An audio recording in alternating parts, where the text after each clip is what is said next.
Hi friends, welcome to Sam institute daily current affairs. August 4, 2024 నాటి current affairs మనం చూద్దాం. So మరి August 4, 2024 నాటి కరెంట్ అఫైర్స్ హెడ్లైన్ చూద్దామండి. ఇందులో ప్రధానమైనటువంటి అంశాలు చూసినట్లయితే ప్రాజెక్టు పునర్జీవ పురావస్తు ఔత్సాహికుల కృషితో మరి ప్రాజెక్టు పునర్జీవ అనే ఒక కార్యక్రమానికి శ్రీకారం చుట్టడం జరిగింది. దానిపైన ఉన్న విశేషాలు చూద్దామండి. 32వ అంతర్జాతీయ వ్యవసాయ ఆర్థికవేత్తల సదస్సు 2024ని న్యూఢిల్లీలో నిర్వహిస్తున్నారు. సో మరి దానికి సంబంధించిన విశేషాలు చూద్దాం. అండ్ ఓకేనా, హమాస్ చీఫ్ ఇక్కడ ఓకేనా పాలస్తీనాకు చెందినటువంటి హమాస్ సంస్థకు అధినేత అయినటువంటి చీఫ్ అయినటువంటి ఇస్మాయిల్ హానియా హత్య జరిగింది. సో వారి వెనకాల మొసాద్ అనే ఒక సంస్థ యొక్క హస్తం ఉందని చెప్పేసి ఇక్కడ సో మనకు న్యూస్లో ఇవ్వడం జరిగింది. అండ్ మార్నింగ్ కన్సల్ట్ అనే ఒక సంస్థ నివేదిక ప్రకారం అత్యంత ప్రజాదరణ కలిగిన నేతగా సో నరేంద్ర మోడీ గారు గుర్తింపు పొందారు. దానికి సంబంధించిన విశేషాలు చూద్దామండి.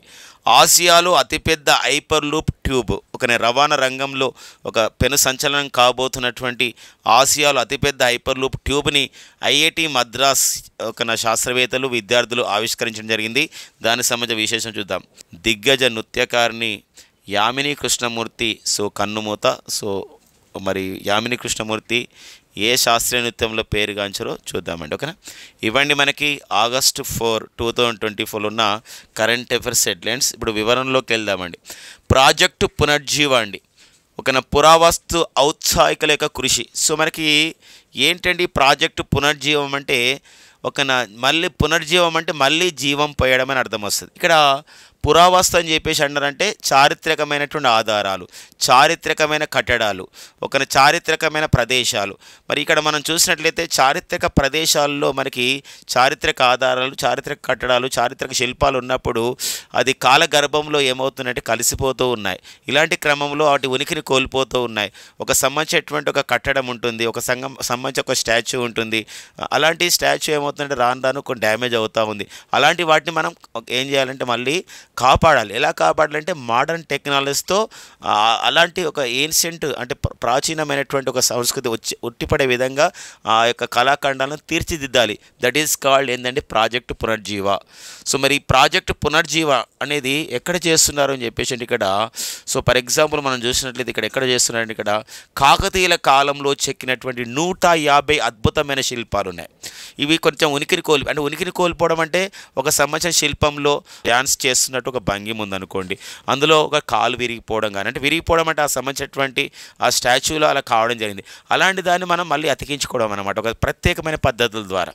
సో అది మనకి ఇక్కడ అద్భుతమైన శిల్పాలు అంటే కాకతీయుల కాలంలో చెక్కినటువంటి 150 అద్భుతమైన శిల్పాలని ఒక 3D డైమెన్షన్లో దాన్ని ఫస్ట్ ఆఫ్ ఆల్ ఓల్డ్ ట్రెడిషన్లో దాన్ని మనం చేసి అభివృద్ధి చేస్తారు అనమాట. ఇది తెలంగాణ, ఏపీ, ఛత్తీస్గఢ్లలో కాకతీయులు కట్టినటువంటి ఆలయాల్లో శిథిలమైనటువంటి అపురూప శిల్పాలు ఉన్నాయి. వాటిని ఇప్పుడు సంరక్షణ చేసే చర్యలు చేపడుతున్నారు.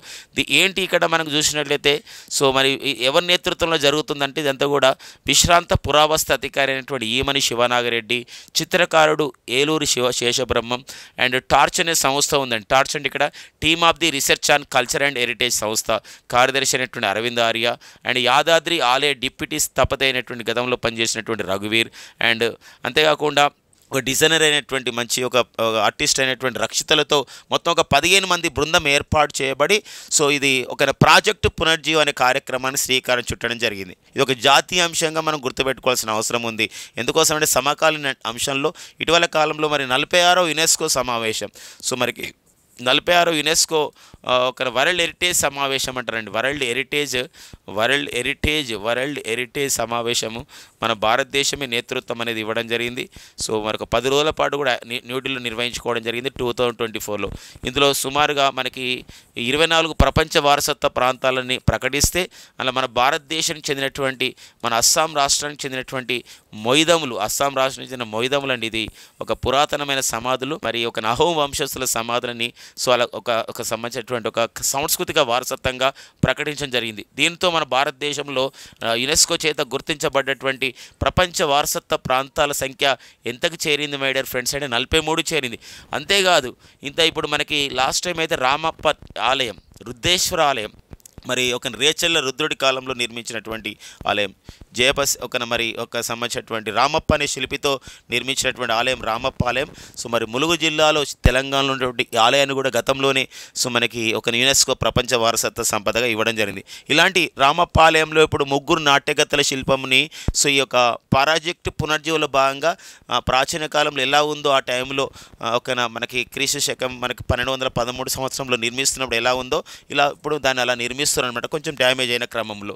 అంతేకాకుండా రామప్ప ఆలయంలోని ఒక ముగ్గురు నాట్యగతల శిల్పంతో పాటు ఇప్పుడు ఓరుగల్లు కోటలో ఉన్నటువంటి సర్వతోభద్ర శివలింగం ఇది కూడా కొంచెం లైట్గా డ్యామేజ్ అయిపోయింది. అలాంటప్పుడు దాన్ని కూడా ప్రాజెక్టు పునర్జీవులో భాగంగా ఈ పురావస్తు ఔత్సాహికుల యొక్క కృషి ఫలితంగా మళ్ళీ దానికి జీవం అనేది జరుగుతున్న నేపథ్యం ఉంది. ఇలా మొత్తం కూడా కాకతీయుల కాలంలో ఉన్నటువంటి చెక్కినటువంటి 150 అద్భుతమైన శిల్పాలకు ఇలాంటి ఒక వైభవం రాబోతుంది అనమాట. తద్వారా సో పర్యాటకులు కానివ్వండి, ఒక చరిత్రకారులు కానివ్వండి, సో ఒక సంబంధించినటువంటి ఒక చరిత్రను గౌరవించుకునే విధానం, ఒక సంబంధించినటువంటి ఒక వారసత్వాన్ని మనం గుర్తించుకునే విధానం, వచ్చే తరానికి మనం అందించే విధానం అనేది తెలుస్తుంది.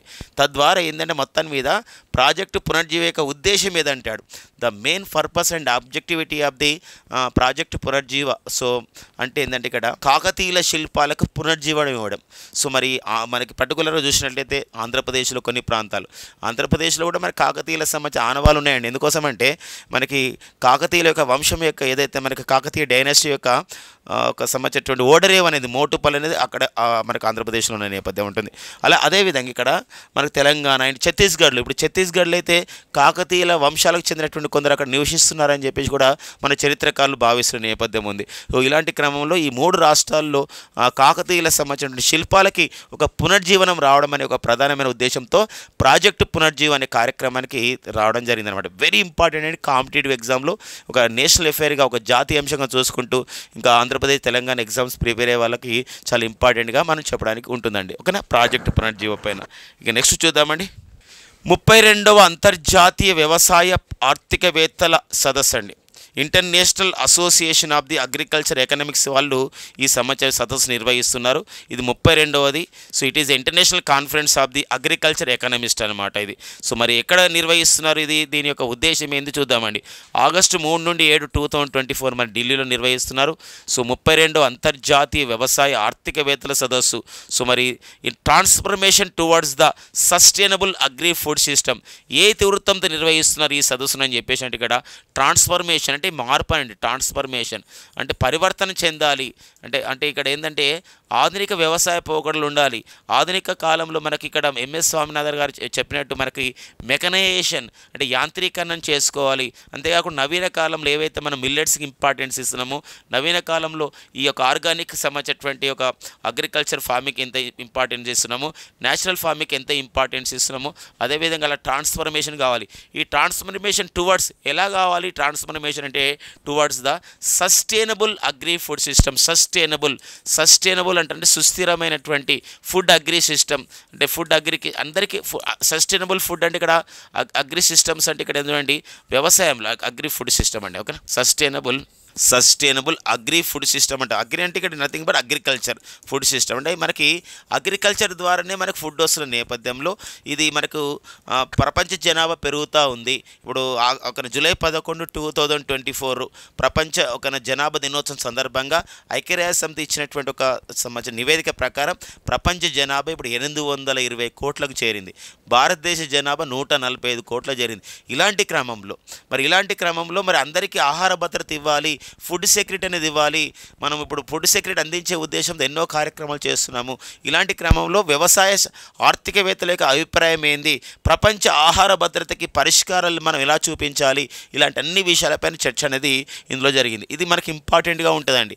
2024 సంవత్సరానికి సంబంధించినటువంటి 32వ అంతర్జాతీయ వ్యవసాయ ఆర్థికవేత్తల సదస్సు యొక్క ఇతివృత్తం ఏంటి, థీమ్ ఏంటి అని చెప్పేసి అంటాడు. థీమ్ వచ్చేసి transformation towards the sustainable agri food system అని చెప్పేసి మనకు ఉంటుంది. దీన్ని ఎక్కడ నిర్వహించారు, ఢిల్లీలో నిర్వహించడం జరిగింది. ఎవరు దీన్ని ప్రారంభించడం జరిగింది ఈ సదస్సును, సుమారుగా మనకి 70 దేశాల నుంచి 1000 మంది రిప్రజెంటేటివ్స్ ప్రతినిధులు రావడం జరిగింది ఈ సదస్సుకి.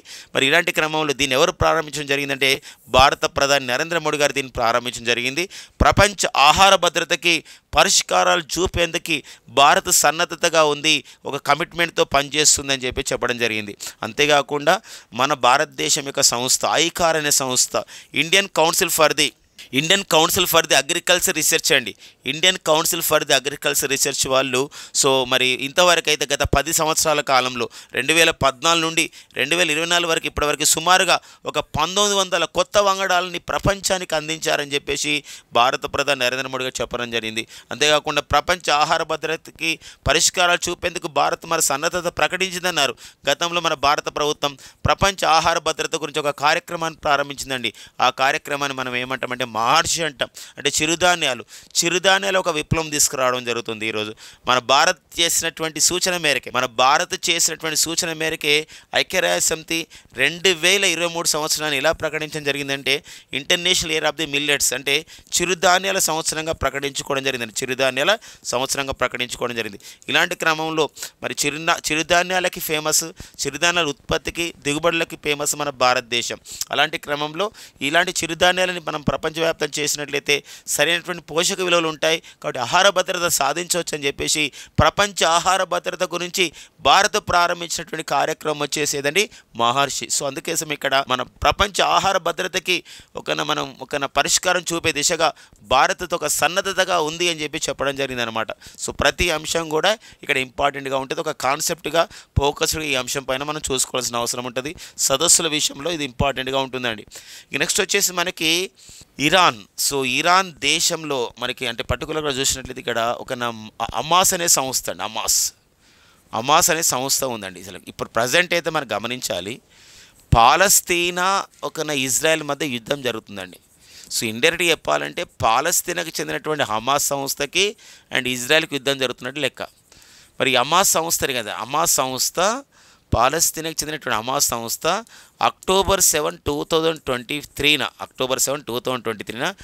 ఆపరేషన్ ఆల్ అక్సా ఫ్లడ్ అంటామండి. ఆపరేషన్ ఆల్ అక్సా ఫ్లడ్ అని చెప్పేసి అంటాం. లేకపోతే దీనికి మరొక పేరు ఆపరేషన్ ఆల్ అక్సా స్టామ్ అనే పేరుతో ఇజ్రాయెల్ పైన దాడి చేసింది ఏదంటే ఇజ్రాయెల్ పైన దాడికి పోలుకుంది పాలస్తీనాకి చెందిన హమాస్ సంస్థ. వెంటనే ఇజ్రాయెల్ తేరుకొని, అంటే అఫ్కోర్స్ వీళ్ళు దాడిలో సుమారుగా ఇజ్రాయెల్కి చెందిన ఒక 1300 మంది చనిపోవడం జరిగింది కొన్ని మిజైల్స్ దాడిలో.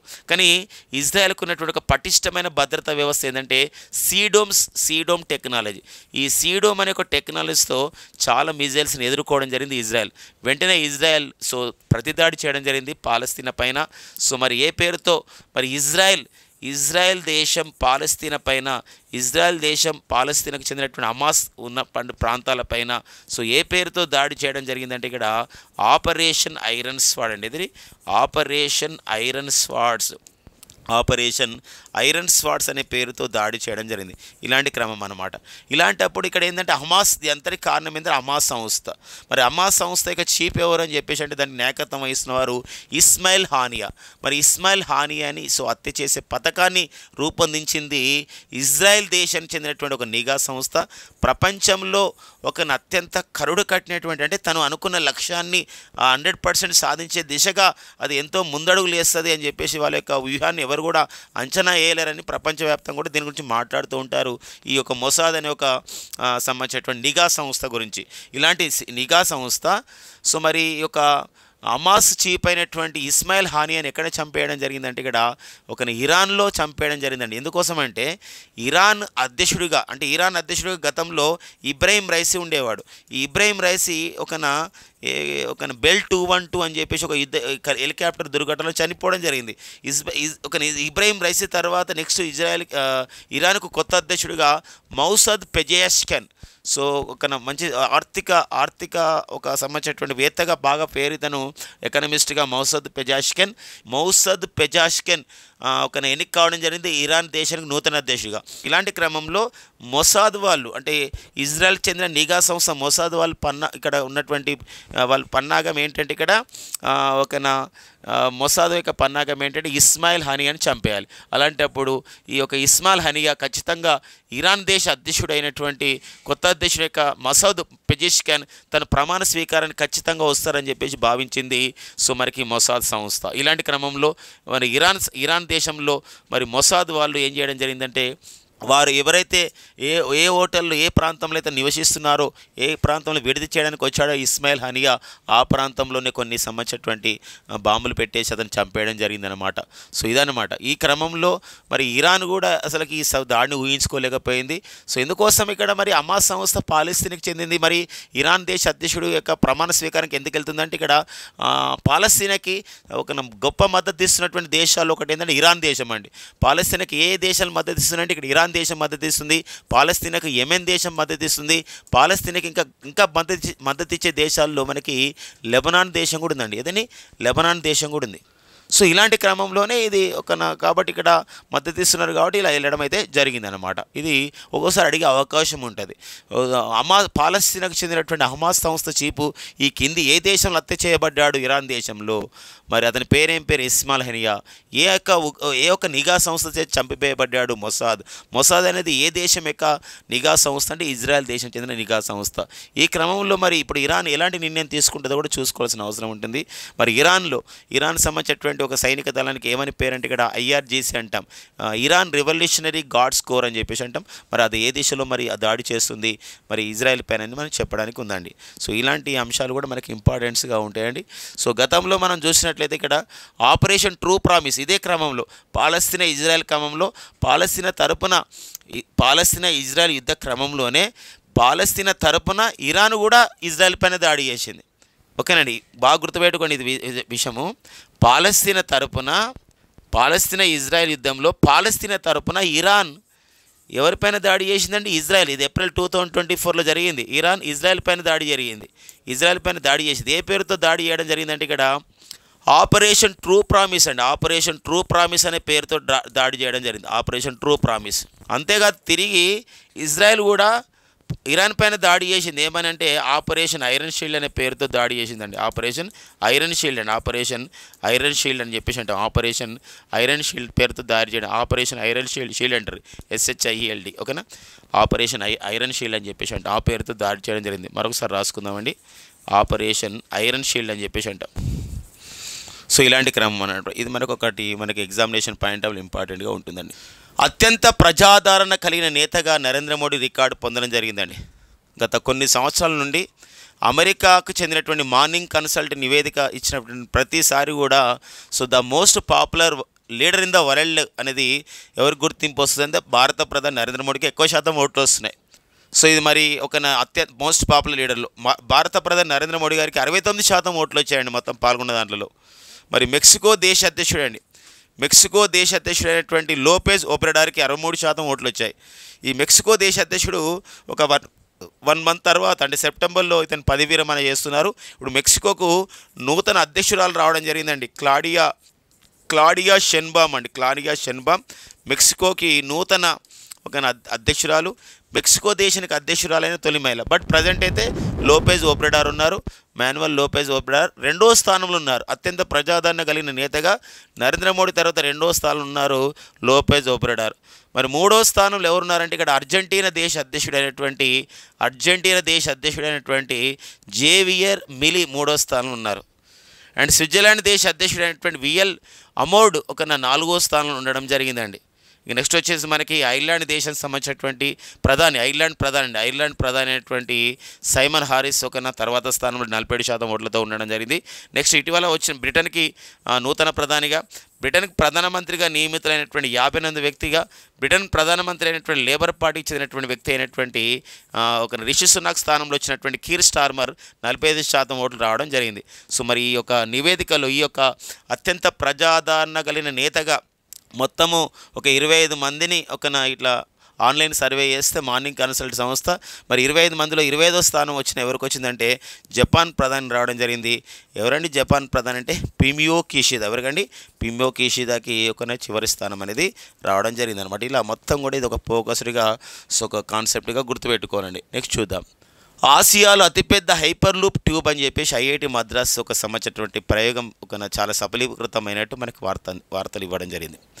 సో మనకి ఇది ఒక రవాణా రంగంలో ఒక పెను సంచలనంగా, రవాణా రంగంలో ఒక పెను విప్లవంగా, ఒక రివల్యూషనరీ సంబంధించినటువంటి ఒక ఇన్వెన్షన్గా మనం చెప్పుకోవచ్చు అనమాట. సో ఏంటంటే ఈ హైపర్ లూప్ అనేది ఏంటంటే తక్కువ గాలి ఉంటుంది అనమాట.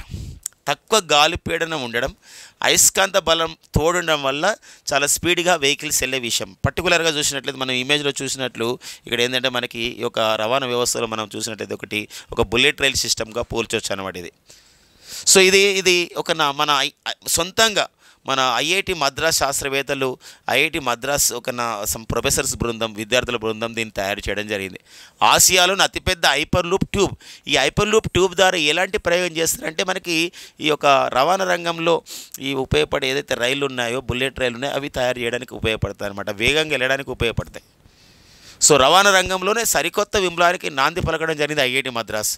ఐఐటి మద్రాస్లో ఉన్నటువంటి తయూర్ క్యాంపస్లో 425 మీటర్ల పొడవైన హైపర్ లూప్ ట్యూబ్ను ఆ విధంగా ఏర్పాటు చేయడం జరిగిందనమాట. హైపర్ లూప్ ట్యూబ్ను ఏర్పాటు చేయడం జరిగింది. మరి ఐఐటి మద్రాసుకు చెందినటువంటి ఒక 76 మంది విద్యార్థులు మరి కొంతమంది ప్రొఫెసర్స్ కలుసుకొని ఆవిష్కార్ హైపర్ లూప్ అనే పేరుతో దీన్ని ఏర్పాటు చేయడం అయితే జరిగిందనమాట. అంతేకాకుండా ఈ హైపర్ లూప్ ట్యూబ్ని దాన్ని అందులో మనకు పరీక్షించడానికి మనకి ఒక బోగి కూడా తయారు చేయడం జరిగింది. ఎందుకు, రైల్లో ఉండేది బోగి కదా, మరి హైపర్ లూప్ బోగిని తయారు చేయడం జరిగింది. ఈ బోగికి ఏమని పేరు పెట్టడం జరిగిందంటే గరుడ అని పేరు పెట్టడం జరిగింది. సో ఇది పూర్తిగా మన సక్సెస్ అయ్యే స్థాయిలో ఉన్నాం. తక్కువ గాలి పీడనం ఉండడం, అయస్కాంత బలం కూడా తోడు కావడం వల్ల ఈ హైపర్ లూప్ బోగి గంటకి 500 నుండి 600 కిలోమీటర్ల వేగంతో దూసుకెళ్తుందండి. ఇది ఎందుకోసం అంటే బుల్లెట్ రైల్ సిస్టమ్ ఇప్పుడు మన గుజరాత్లోని అహ్మదాబాద్ నుండి మనకి ముంబై వరకు, మహారాష్ట్రలోని ముంబై వరకు మనం బుల్లెట్ రైల్ నిర్మాణం చేస్తున్నాం జపాన్ దేశ సహాయంతో.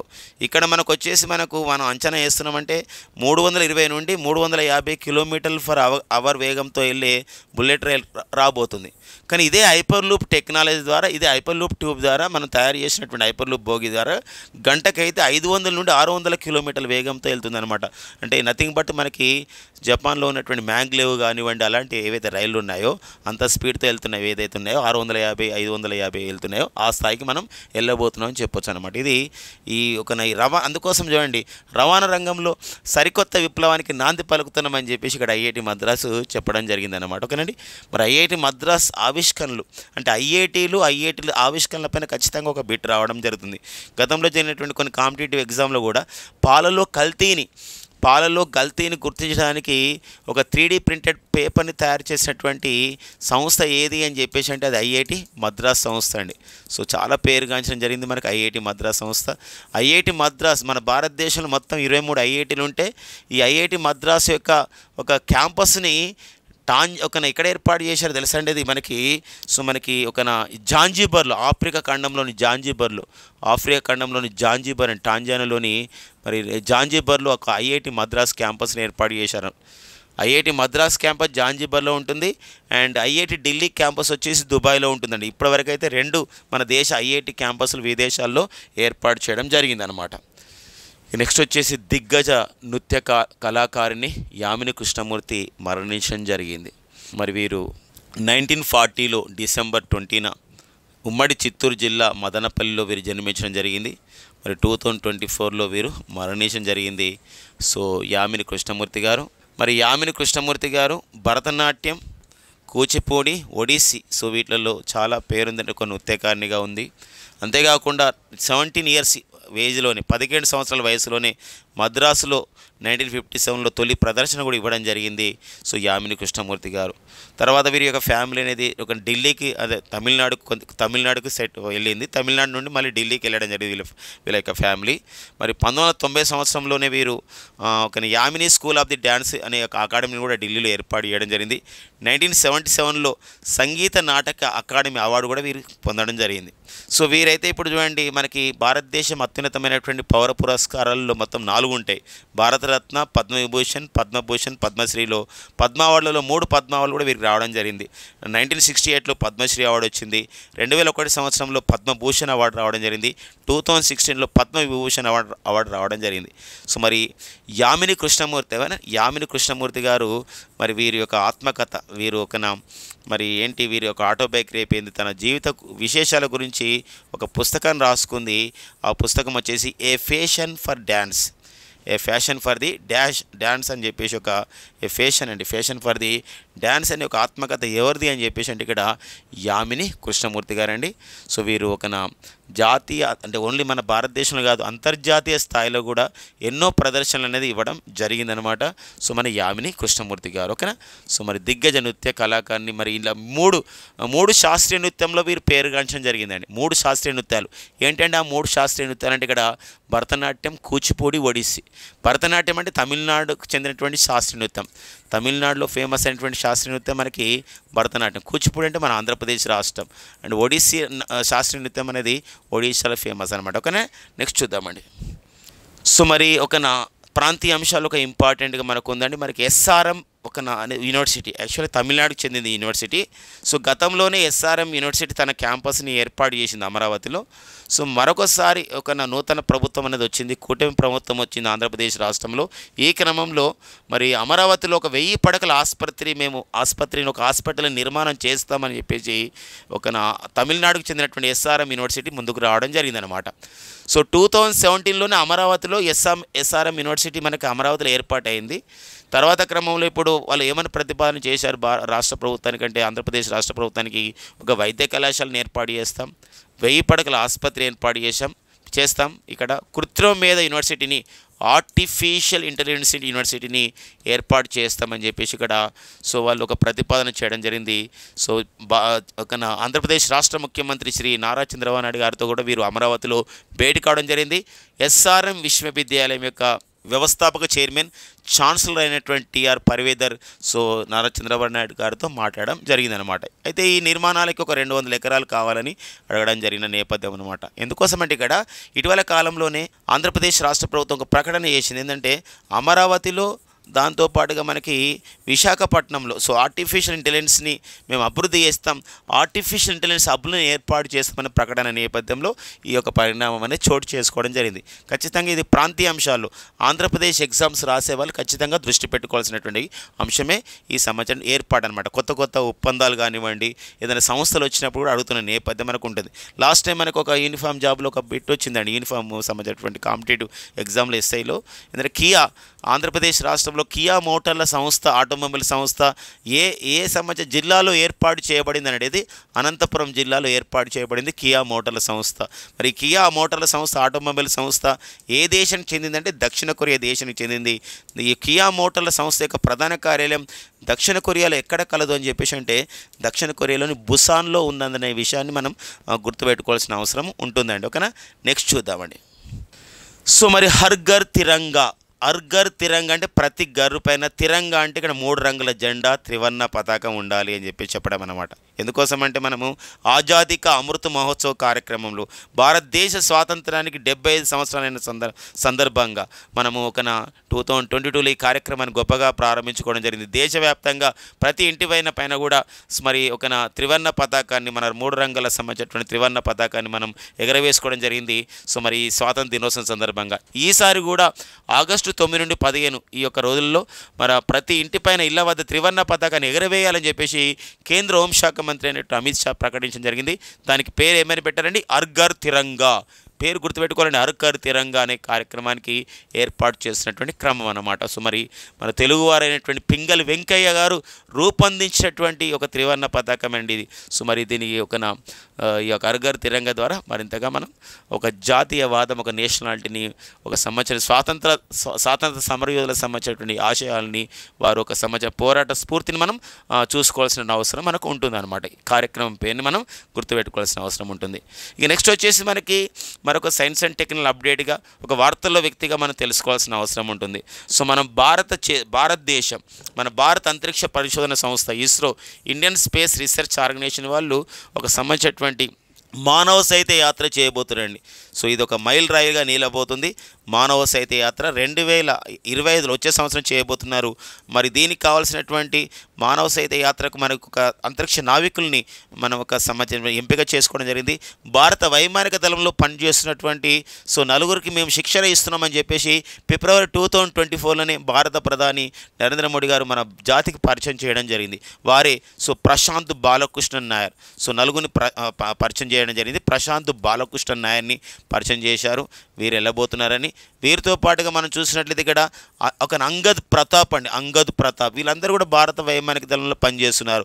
అండ్ అజిత్ కృష్ణన్ అండి, ఎవరండి అజిత్ కృష్ణన్ పనిచేస్తున్నారు, అంటే వీరు కూడా ఎంపిక కావడం జరిగింది. మరొకరు వచ్చేసి మనకి శుభాంశు శుక్ల అండి, శుభాంశు శుక్లాని పంపించబోతున్నారు. వీళ్ళందరికీ పంపించబోతున్నారంటే మానవ సహిత యాత్రకి అంతరిక్షంలోకి పంపించాలంటే ఫస్ట్ ఆఫ్ ఆల్ వీళ్ళకి ట్రైనింగ్ ఇస్తున్నారు అనమాట. రష్యా దేశ సాయంతో కొంత ట్రైనింగ్ ఇస్తున్నారు.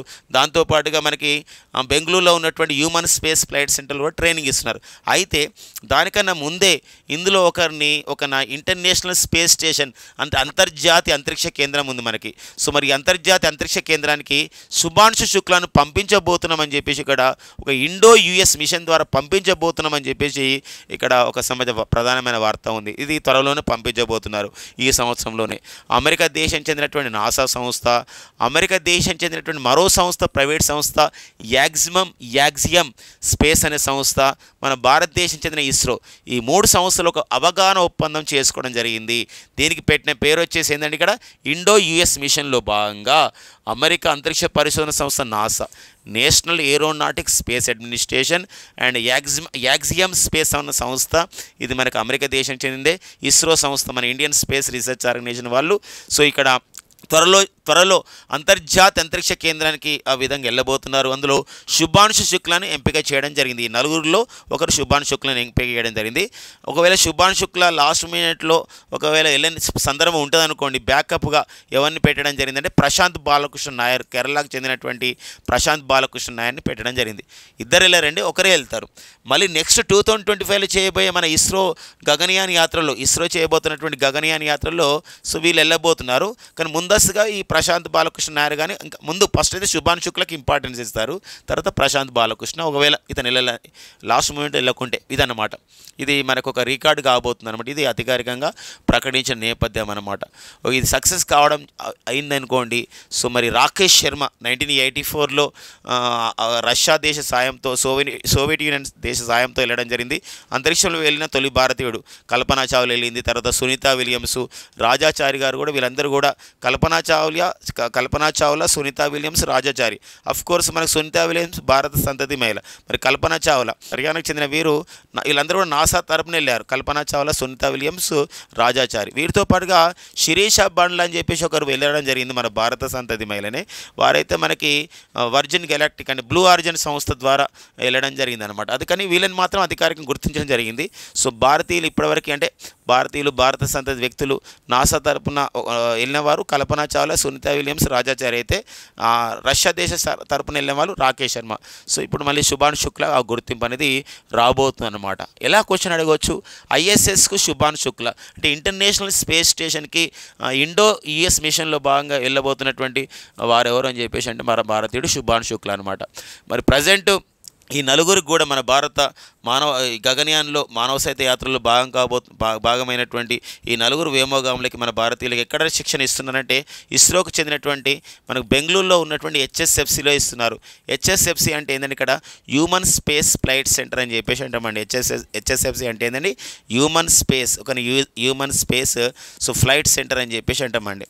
ఫ్లైట్ సెంటర్ అని చెప్పేసి అంటాం. ఓకేనా, నెక్స్ట్ చూద్దామండి. పశ్చిమ కనుమల్లో పర్యావరణ స్థితిగతులపైన మరి ఇలా జరుగుతున్నప్పుడు గతంలో ఏమైనా జరిగిందా, ఏమైనా ముందస్తు చర్యలు చేపట్టారంటే గతంలో 2 కమిటీలు కూడా, ఒక కమిటీ అయితే చెప్పింది ఏంటంటే ఖచ్చితంగా ఈ యొక్క మనము ఒక అభివృద్ధి చెందుతున్న మనలాంటి దేశంలో ఖచ్చితంగా మనకి పర్యాటక రంగాన్ని అభివృద్ధి చేసుకోవాలి. కానీ ఎంత మేర మనం పర్యాటక అభివృద్ధి చేసుకోవాలి ఒక పర్యావరణ ప్రాంతంలో అని చెప్పేసి 2010 సంవత్సరంలో కేంద్ర ప్రభుత్వం ఏం చేసిందంటే ప్రముఖ పర్యావరణవేత్త అయినటువంటి మాధవ్ గాడ్గిల్ పేరు వారి యొక్క అధ్యక్షతన ఒక కమిటీని వేశారు.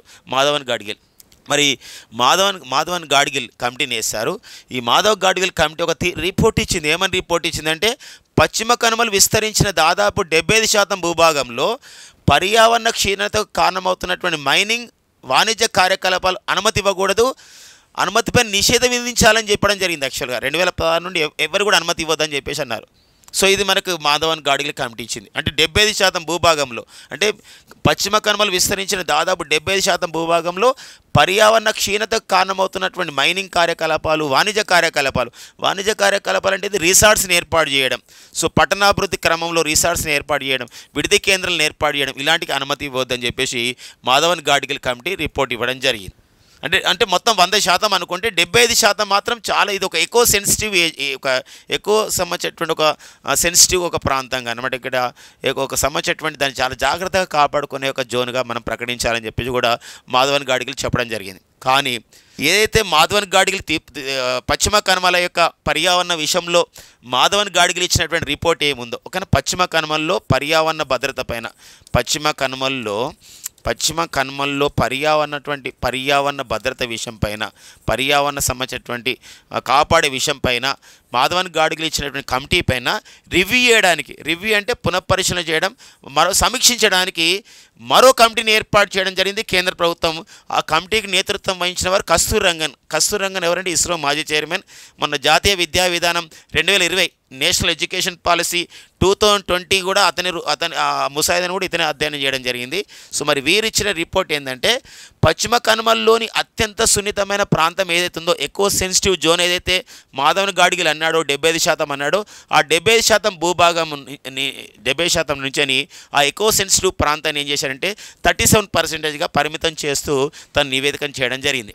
అంటే పర్యాటక రంగము ఒకన అవసరం లేదు, పర్యాటక రంగం అంటే మొత్తం 100% భూభాగంలో సో 70% ఇవ్వండి, ఆ పశ్చిమ కనుమల్లో 75% కాపాడుకోవాలి, ఎలాంటి నిర్మాణాలు చేపట్టకూడదని చెప్పేసి, మైనింగ్ చేపట్టకూడదని మాధవన్ గాడ్గిల్ అంటే, ఆ రిపోర్ట్ పైన అధ్యయనం చేసినటువంటి రివ్యూ చేసినటువంటి కస్తూర్ రంగన్ కమిటీ ఏమన్నారంటే పశ్చిమ కనుమల్లోని అత్యంత సున్నితమైనటువంటి ప్రాంతాన్ని ఏదైతే మనకు మాధవన్ గాడ్గిల్ 75%గా ఏదైతే భూభాగం అన్నాడో దాన్ని 37%కి పరిమితం చేయండి అని చెప్పేసి, అంటే మిగతా భాగంలో ఈ యొక్క మైనింగ్ చేయొచ్చు, రీసార్ట్ చేయొచ్చు అని చెప్పేసి వీరి యొక్క భావన అనమాట. ఇది కస్తూర్ రంగన్ కమిటీ. సో ఇదే ఇప్పుడు అనర్థానికి దారి తీసిందని చెప్పేసి ఈ యొక్క కేరళలో ఈ ల్యాండ్ స్లైడ్స్, ఈ కొండ చర్యలు విరిగిపోయిన ఘటన ఇట్లనే జరిగిందని చెప్పేసి ఇప్పుడు పర్యావరణవేత్తలు భావిస్తున్నారండి. ప్రతి పాయింట్ మనకి ఇంపార్టెంట్గా ఉంటుందండి.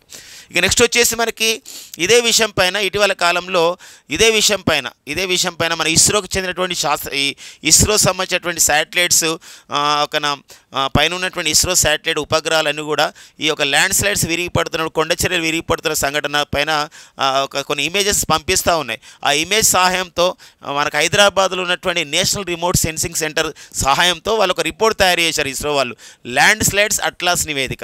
ఈ ల్యాండ్ స్లైడ్స్ అట్లాస్ నివేదిక పైన సో ఒక అంశం ఉందన్నమాట. ఏంటంటే అత్యధికంగా కొండ చర్యలు విరిగిపడే ప్రమాదం ఉన్న 30 జిల్లాలు, అంటే మన భారతదేశంలో అత్యధికంగా కొండ చర్యలు విరిగిపడే ప్రమాదం ఉన్నటువంటి 30 జిల్లాల్లో 10 జిల్లాలు ఎక్కడ ఉన్నాయంటే కేరళలో ఉన్నాయండి. అందులో వయనాడు జిల్లా 13వ స్థానంలో ఉందని చెప్పేసి ఇక్కడ గుర్తించడం జరిగింది. ఇప్పుడు మన కేరళలో జరిగినటువంటి ఈ కొండ చర్యల దుర్ఘటన మనకు వయనాడులోని జరిగింది, కోజికోడ్లో కొన్ని ప్రాంతాల్లో జరిగింది. మరి కేరళలో కొండ చర్యలు విరిగిపడడం వల్ల, సో కేరళలో కొండ చర్యలు విరిగిపడడం వల్ల 86,500 చదరపు కిలోమీటర్ల విస్తీర్ణంలో భూభాగం స్థానభ్రంశానికి గురైంది. స్థానభ్రంశం అని చెప్పేసి అంటే ఏదంటే మరి ఏంటంటే దాని మార్పులు వచ్చిన ఎందుకోసం ఒక ప్రాంతం ఏదైతే అటవీ ప్రాంతం ఉంది, లేకపోతే ఒక నివసించే ప్రాంతం ఉంది, అంతా కూడా మారిపోయింది ఆ కొండ చర్యలు విరిగిపడడం వల్ల అని చెప్పేసి ఈ యొక్క నివేదిక సారాంశం అన్నమాట. అంతేకాకుండా సో వెంటనే మరి కేంద్ర అటవీ పర్యావరణ మంత్రిత్వ శాఖ వెంటనే ఈ యొక్క సంబంధించినటువంటి ఒక నిర్ణయం తీసుకుంది. కేంద్ర అటవీ పర్యావరణ వాతావరణ మార్పుల శాఖ అని చెప్పేసి అంటాం. మరి ministry of the forest environment climate change అని చెప్పేసి అంటాం. దీనికి ప్రజెంట్ మంత్రిగా పనిచేస్తున్న వారు భూపేంద్ర యాదవ్ గారు. ఈ మినిస్ట్రీ వాళ్ళు ఒక నిర్ణయం తీసుకున్నారు. ఏంటంటే ఏమని నిర్ణయం తీసుకున్నారంటే పశ్చిమ కనుమల్లో ఈ యొక్క సంబంధించినటువంటి ఇప్పుడు ఈ ప్రాంతం ఏదైతే కేరళ ప్రాంతం ఉందో ఆ ప్రాంతంలో 57,000 చదరపు కిలోమీటర్ల ప్రాంతాన్ని, మన కొండ చర్యలు విరిగిపోయిన ఈ ప్రాంతాన్ని సో మనకి ఇక్కడ ఎలా ప్రకటించడం జరిగిందంటే కేంద్ర ప్రభుత్వము పర్యావరణ సున్నిత ప్రదేశం, దాన్ని మనం ఎకో సెన్సిటివ్ జోన్గా పర్యావరణ సున్నిత ప్రదేశంగా ప్రకటించడం జరిగింది. సో మరి ఇది చూడండి, అండ్ ఈ ఒక 57,000 చదరపు కిలోమీటర్లో 21,000 చదరపు కిలోమీటర్లు కర్ణాటకలో ఉంది కేరళతో పాటుగా. మరి ఇదే 57,000 చదరపు కిలోమీటర్లలో ఈ ఎకో సెన్సిటివ్ ప్రాంతం అనేది మహారాష్ట్రలో ఒక 17,000 చదరపు కిలోమీటర్లు ఉంది. దాంతోపాటుగా తమిళనాడులో కూడా సో మనకి 7,000 చదరపు కిలోమీటర్లు అనేది ఈ యొక్క సంబంధించినటువంటి సున్నిత ప్రదేశంగా ప్రకటించడం జరిగింది. అంటే దిద్దుబాటు చర్యలు అన్నమాట. అంటే గతంలో ఈ తప్పు జరుగుతుంది, ఈ కొండ చర్యలు విరిగిపడిన కారణం ఏంది కాబట్టి సో ఎకో సెన్సిటివ్గా ప్రకటిస్తే ఏంటంటే పర్యావరణటువంటి కట్టుదిట్టమైన చర్యలు వస్తాయి. వన్యప్రాణి సంరక్షణ చట్టం అమలు అవుతుంది, అటవీ విధాన చట్టం, ఇవన్నీ కూడా మనకి పర్యావరణ చట్టం, జీవ వైవిధ్య చట్టాలు ఇవన్నీ కూడా అమలు కాబోతున్నాయి అనమాట. ఇదండి మనకి ఇస్రో ల్యాండ్ స్లైడ్ అట్లాస్ నివేదిక ప్రకారం జరుగుతున్న అంశాలను బేస్ చేసుకొని ఉన్నటువంటి ఫాలోఅప్ యాక్టివిటీస్ అన్నమాట. నెక్స్ట్ చూద్దామండి.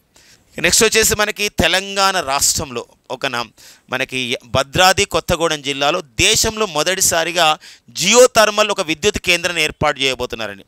జనరల్గా థర్మల్ విద్యుత్ కేంద్రం అంటేనో బొగ్గు ద్వారా నడిచే విద్యుత్, మరి థర్మల్ విద్యుత్ కేంద్రం కాకుండా జియో థర్మల్ విద్యుత్ కేంద్రం అంటే ఎక్కడైతే బొగ్గు గనులు తవ్విరో మీకు చాలా లోతుగా వెళ్ళిపోతాయి అవన్నీ కూడా ఓపెన్ క్యాస్ట్ గనులు అయితే. అలాంటి ప్రాంతంలో ఏంటంటే ఇప్పుడు విద్యుత్తును ఉత్పత్తి చేస్తారు అనమాట. అది మనకి పగిడేరు ఎక్కడుందండి? పగిడేరు అంటే మనకి మనుగూరు దగ్గరలో ఉంటుంది.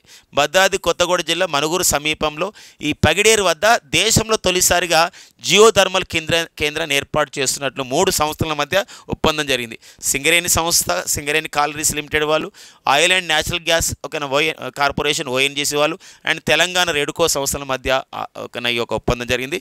సో మరి భూతాపం ఆధారంగా విద్యుత్తుని ఆ విధంగా గ్లోబల్ వార్మింగ్ ఆధారంగా భూమి వేడెక్కడం ద్వారా ఇక్కడ విద్యుత్ తయారయ్యే సంఘటన జరుగుతుంది. ఆల్రెడీ 20 కిలోవాట్ల ఈ జియో థర్మల్ విద్యుత్తును కూడా పైలట్ ప్రాజెక్టుగా విజయవంతం చేయడం జరిగింది. మరి లక్ష్యం ఏంటంటే ఇక్కడ 3500 మెగావాట్ల విద్యుత్ ఉత్పత్తికి ఇక్కడ అవకాశం ఉందని చెప్పేసి శాస్త్రవేత్తలు భావిస్తున్న క్రమం అనమాట. అలా అడగవచ్చు, దేశంలోనే తొలి జియో థర్మల్ సో విద్యుత్ కేంద్రం అండి. జియో థర్మల్ విద్యుత్ కేంద్రం అనేది ఎక్కడ ఏర్పాటు చేస్తారు, ఏ రాష్ట్రంలో ఏర్పాటు చేస్తారంటే తెలంగాణలో ఏర్పాటు చేస్తారండి. తెలంగాణలో ఏ జిల్లాలు అంటే భద్రాద్రి కొత్తగూడెం జిల్లా మనుగూరు సమీపాన గల పైడేరులో ఏర్పాటు చేయడం అయితే జరుగుతుందన్నమాట. ఇదే మనుగూరులో మనకి భారజల శుద్ధి కేంద్రం కూడా ఉందండి, అతిపెద్ద భారజల శుద్ధి కేంద్రం. సో ఇది మనకి ఓన్లీ ఒక తెలంగాణ అంశంగా చూసుకోవద్దండి, జాతీయ అంశంగా మనం చూసుకోవాలి, ఇంపార్టెంట్ అండి ఇది. నెక్స్ట్ వచ్చేసి మనకి కేంద్ర మహిళా శిశు అభివృద్ధి శాఖ, సో మనకి దానికి ప్రజెంట్ మంత్రిగా పనిచేస్తున్న వారు అన్నపూర్ణాదేవి గారండి. సో కేంద్ర మహిళా శిశు అభివృద్ధి శాఖ మంత్రి అన్నపూర్ణాదేవి గారు. మనకి ఇప్పుడు కేంద్ర మంత్రివర్గంలో 7 మహిళలు మంత్రులుగా ఉన్నారు, 7 మహిళలు ప్రజెంట్ కేంద్ర మంత్రులుగా ఉన్నారు. మొత్తం లోకసభ ఎంపీలలో మహిళలు ఎంతమంది? 74 మంది. అందులో 7 మహిళలు మంత్రులు ఉన్నారు, అందులో ఒకరు అన్నపూర్ణాదేవి గారు. సో ఒక నివేదిక అన్నమాట పార్లమెంట్లో సమావేశాల్లో ఏంటంటే ఇక్కడ బాల్య వివాహాలు, చైల్డ్ మ్యారేజ్ ఎలా జరుగుతున్నాయి దేశంలో, ఇంకా జరుగుతున్నాయంటే జరుగుతున్నాయి. 2022 సంవత్సరంలో 1002 బాల్య వివాహాలు జరిగాయని చెప్పేసి ఇక్కడ సో ఈ యొక్క నివేదిక చెప్పడం జరిగింది. అందులో దేశంలో ఎక్కువగా బాల్య వివాహాలు జరుగుతున్నటువంటి రాష్ట్రాల్లో చూసినట్టయితే కర్ణాటక మొదటి స్థానం ఉంది, అస్సాం, తమిళనాడు, పశ్చిమ బెంగాల్, మహారాష్ట్రలు అనేది అత్యధికంగా బాల్య వివాహాలు జరుగుతున్నాయండి. మరి వాట్ అబౌట్ ఆంధ్రప్రదేశ్ అని తెలంగాణ, ఏపీ, టీజీ? ఆంధ్రప్రదేశ్లో 26 బాల్య వివాహాలు జరిగాయి, తెలంగాణలో ఒక 53 బాల్య వివాహాలు జరిగినట్టు ఈ నివేదికయే సారాంశం అన్నమాట. సో మనకి ఇక్కడ నివేదికలపైన వాటిపైన అడిగే అవకాశం ఉంటుందండి. ఈ నెక్స్ట్ వచ్చేసి మనకి అవయవ మార్పిడిలో తెలంగాణ ఉత్తమ రాష్ట్రం. అంటే ఏంటంటే ఆర్గన్ ట్రాన్స్ప్లాంటేషన్ అని చెప్పేసి అంటాం. ట్రాన్స్ప్లాంటేషన్ ఏంటంటే ఇక్కడ ఏదైనా యాక్సిడెంట్ జరుగుతుంది, బ్రెయిన్ డెత్ అవుతారు, బతికే అవకాశం ఉండదు. అలాంటి వాళ్ళకి ఆర్గాన్స్ తీసుకెళ్ళి అవసరం ఉన్న వాళ్ళకి ఇస్తారనమాట. వాళ్ళు ఎవరికైతే ఆర్గాన్స్ అవసరం ఉంటుంది, వాళ్ళకి సంబంధించినటువంటి హాస్పిటల్లో చికిత్స పొందుతూ అక్కడే ఉంటారు, అలాంటి వాళ్ళకి ఇచ్చి వాళ్ళని కాపాడే ఒక గొప్ప కార్యక్రమమే ఈ యొక్క అవయవ మార్పిడి కార్యక్రమం. ఇది నీతి ఆయోగ్ ప్రోత్సహిస్తూ ఉంటుంది. నీతి ఆయోగ్లో ఈ ఆరోగ్య విషయాలపైన చూసుకునే నీతి ఆయోగ్లో సభ్యుడు ఉన్నాడండి, అతనే సో మరి వినోద్ పాల్ లేదా వినోద్ కే పాల్ అని చెప్పేసి అంటాం. సో వారి నేతృత్వంలో మరి జాతీయ అవయవదాన దినోత్సవం ఆగస్టు 3, 2024 సో మరి తెలంగాణ జీవనదాన సంస్థకి అవార్డు ఇవ్వడం జరిగింది. ఎందుకోసమంటే దేశంలో అత్యధికంగా అవయవ మార్పులు ఎక్కడ జరిగినాయంటే తెలంగాణలో జరిగినాయి. అంటే తెలంగాణలో ఎవరైతే బ్రెయిన్ డెత్ అయ్యారో వాళ్ళకి సంబంధించిన అవయవాలు తీసుకొని కొంతమందికి అవసరం ఉన్న వాళ్ళకి ఇచ్చేసి వాళ్ళకి చికిత్స ద్వారా అందిస్తారు అనమాట. అలా తెలంగాణలో 200 మంది జీవస్మృతుల నుంచి, అంటే జీవస్మృతులు అంటే బ్రెయిన్ డెత్ అయిన వాళ్ళ నుంచి అని 729 మందికి ఇట్లా పునర్జన్మ అందిస్తున్నారండి, పునర్జన్మ ఇస్తున్నారనమాట జీవస్మృతుల నుంచి. సో వెరీ ఇంపార్టెంట్ అనేది. సో ఎవరి యొక్క ఇనిషియేటివ్ అంటే ఇది నీతి ఆయోగ్ ఇనిషియేటివ్. క్వశ్చన్ అడిగే విధానం ఏంటంటే జాతీయ స్థాయిలో అవయవ మార్పిడిలో ఈ క్రింది ఏ రాష్ట్రం మొదటి స్థానంలో ఉంది? ఈ జీవస్మృతుల నుండి ఒక అవయవాలు తీసుకొని ఒక కాపాడే విషయంలో ఏ ఏ ఏ రాష్ట్రం ముందంజలో ఉందంటే తెలంగాణ జీవనదాన్ ఒక ఇన్ఛార్జ్ అయినటువంటి సన్నలత గారు ఈ అవార్డు అనేది నీతి ఆయోగ్ నుండి అందుకోవడం జరిగింది. ఓకేనా, ఇంపార్టెంట్ అండి. మరి నీతి ఆయోగ్ అనే సంస్థ ఒక రాజ్యాంగేతర సంస్థ, నాన్ కాన్స్టిట్యూషన్ బాడీ, 2015 జనవరి 1 ఏర్పాటు చేయబడింది. సో నీతి ఆయోగ్ చైర్మన్గా ప్రధానమంత్రి నరేంద్ర మోడీ గారు ఉంటారు, ఎక్స్ అఫీషియో చైర్మన్గా. ప్రజెంట్ నీతి ఆయోగ్ ఉపాధ్యక్షుడు వచ్చేసి సుమన్ కే బెర్రీ ఉన్నారండి. అండ్ నీతి ఆయోగ్లో మరి చీఫ్ ఎగ్జిక్యూటివ్ ఆఫీసర్గా పనిచేస్తున్న వారు బమ్మిడిపాటి రామసుబ్రహ్మణ్యం అండి, బీవీఆర్ సుబ్రహ్మణ్యం గారు ఉండడం జరిగిందనమాట. ఇక నెక్స్ట్ వచ్చేసి ఖరీఫ్ సాగుపై ఒక కేంద్ర ప్రభుత్వం ఒక నివేదిక విడుదల చేయడం జరిగింది. మనకి ఒక వర్షాకాలంలో ఇక పంట సీజన్ మనం ఖరీఫ్ సీజన్ అని చెప్పేసి అంటున్నాం. మరి ఖరీఫ్ సాగు 2024-25 విశేషాలపైన కేంద్ర వ్యవసాయ గ్రామీణాభివృద్ధి మంత్రిత్వ శాఖ రిపోర్ట్ ఇచ్చిందండి. ప్రజెంట్ ఈ మంత్రిత్వ శాఖకి మంత్రిగా పనిచేసిన వారు శివరాజ్ సింగ్ అండి. మరి శివరాజ్ సింగ్ మధ్యప్రదేశ్లోని విదిశా నుండి వీరు లోకసభ సభ్యుడిగా గెలవడం జరిగింది. శివరాజ్ సింగ్ మధ్యప్రదేశ్ మాజీ ముఖ్యమంత్రి, మరి కేంద్ర వ్యవసాయ శాఖ మంత్రి శివరాజ్ సింగ్ అండి. గతంలో నరేంద్ర సింగ్ తోమార్ ఉండేవారు, వారి స్థానంలో ఇప్పుడు శివరాజ్ సింగ్ పనిచేస్తున్నారు. వారు ఇచ్చిన నివేదిక ప్రకారం దేశంలో ఈ ఖరీఫ్ సాగులో పంట విస్తీర్ణం పెరిగిందని ఇచ్చిందండి. గతంలో మనం చూసినట్లయితే పంట విస్తీర్ణం ఎలా ఉంది గతంలో అంటే 879.22 లక్షల హెక్టార్లలో పంటను వేశారు. ఏ పంటల్ని? వరి, పప్పులు, రాగి, పెసర, మొక్కజొన్న, నూనె గింజలు, చెరుకు తదితర పంటలు గతంలో అంటే లాస్ట్ సీజన్లో 2023-24 సీజన్లో ఖరీఫ్ సీజన్లో 879.22 లక్షల హెక్టార్లు వేస్తే ఈసారి ఎంత వచ్చింది చూడండి, 904 లక్షల హెక్టార్లు పెరిగిందండి. చూడండి 904 లక్షల హెక్టార్లు సుమారుగా మనం చూసినట్టయితే ఒక 25 అనుకోండి, 25 లక్షల హెక్టార్లు పెరిగిందని చెప్పొచ్చు అనమాట. అందులో వరి సాగు చూసినట్లయితే వరి సాగు మనకి ఈ సంవత్సరంలో వరి సాగు 276.91 లక్షల హెక్టార్లు 276.91 లక్షల హెక్టార్ల వరి పంట వేశారు. గతంలో 2023 సంవత్సరంలో ఖరీఫ్లో 263.01 లక్షల హెక్టార్ల పంట సాగు జరిగింది వరి సాగు. అంటే సుమారుగా మనం చూసినట్లయితే ఇక్కడ ఒక 13 లక్షల హెక్టార్లు పెరిగింది ఈసారి వరి సాగు. అండ్ పప్పు ధాన్యాలు పల్సెస్ 2024లో 110.61 లక్షల హెక్టార్లు కాగా లక్షల హెక్టార్లు పప్పు ధాన్యాలు దిగుబడి కాగా అంటే పప్పు ధాన్యాల పంట వేస్తే లాస్ట్ ఇయర్ 2023లో అయితే 99.71 లక్షల హెక్టార్లు వేయడం జరిగింది. అంటే సుమారు ఒక 11 లక్షల హెక్టార్లు ఇక్కడ పప్పు ధాన్యాల దిగుబడి, పప్పు ధాన్యాల యొక్క విస్తీర్ణం అన్నమాట, పంట విస్తీర్ణం, ఇంకా దిగుబడి రాలేదు, పప్పు ధాన్యాల విస్తీర్ణం అట్లా పెరిగిందనమాట. అండ్ నూనె గింజల యొక్క విస్తీర్ణం అనేది గతంలో 174.53 లక్షల హెక్టార్లు ఉంటే ఇప్పుడు ఎంత చేశారండి, ఇప్పుడు 179.69 లక్షల హెక్టార్లలో సో ఈ యొక్క నూనె గింజలు వేయడం విస్తీర్ణంలో పంటలు వేయడం జరిగిందనమాట. దీనివల్ల ఏమవుతుందంటే ఇలా చేయడం వల్ల మనకి ఎక్కువగా విస్తీర్ణంలో పంటలు పండడం వల్ల అంటే ఎక్కువ విస్తీర్ణంలో పంటలు పండడం వల్ల ఎక్కువ దిగుబడి రావడం వల్ల మనకి ఏమవుతాయంటే సో వీటికి సంబంధించినటువంటి ధరలు తగ్గుతాయి, ధరలు కొంచెం తగ్గి అందరికీ కూడా అందుబాటులోకి వస్తాయని చెప్పేసి ఇక్కడ భావించవచ్చు అని చెప్పేసి ఒక విశ్లేషణ ద్వారా అందించడం జరుగుతుందన్నమాట. మనకు న్యూస్ పేపర్లు ఇవ్వడం జరిగింది ఆ విషయం పైన. సో ఇది మనకు ఒక కరెంట్ ఎకనామీ డేటాగా గుర్తుపెట్టుకోవాల్సిన అవసరం ఉందండి. ఇక నెక్స్ట్ వచ్చేసి ఒక పుస్తకం అండి, సుదీప్తా సేన్గుప్తా రాశారు ఈ పుస్తకాన్ని. సుదీప్తా సేన్గుప్తా వీరు ఒంటరిగా ఎవరెస్ట్ శిఖరాన్ని అధిరోహించినటువంటి ఒక మహిళగా వీరు గుర్తించబడ్డారు, మన భారతీయ మహిళ సుదీప్తా సేన్గుప్తా. ఒక జియోలజిస్ట్ కూడా, ఆమె ఒక జియోలజీ చదివినటువంటి వ్యక్తిగా, ఒక మౌంటైనీర్గా తన జ్ఞాపకాలను రాయడం జరిగింది. ఈ పుస్తకం పేరు వచ్చేసి బ్రేకింగ్ రాక్స్ అండ్ బ్యారియర్స్ అండి, బ్రేకింగ్ రాక్స్ అండ్ బ్యారియర్స్ దీని కింద ఒక ట్యాగ్ లైన్ ఉంటుంది, ఏముంటుందంటే so memories of a geologist and mountaineer. So memories of a ఇట్లా ఇచ్చేసి memories of a geologist and a mountaineer అనే ఒక పుస్తకం రాయడం జరిగింది. హార్పర్ కాలిన్స్ అనే ఒక పబ్లిషింగ్ సంస్థ, పబ్లిషింగ్ అంటే ఇక్కడ ఒక ప్రచురణ సంస్థ అండి, పబ్లిషర్స్ ఇది విడుదల చేస్తున్నారు. రాసిన వారు వచ్చేసి సుదీప్తా సేన్గుప్తా. పుస్తకం పేరు వచ్చేసి breaking rocks and barriers, memories of a geologist and mountaineer. So ఒక జియోలజిస్ట్గా, ఒక మౌంటైనర్ అంటే శిఖరం ఎక్కే అధిరోహించిన వ్యక్తిగా నా జ్ఞాపకాలు ఏంటి, నేను చేసినటువంటి స్టడీ ఏంటి, ఎలా అధిరోహించడం జరిగింది ఎవరెస్ట్ శిఖరాన్ని చెప్పడం జరిగింది అనమాట. చాలా ఇంపార్టెంట్ పుస్తకం అండి, ఎక్స్పెక్ట్ చేసే పుస్తకం ఇది.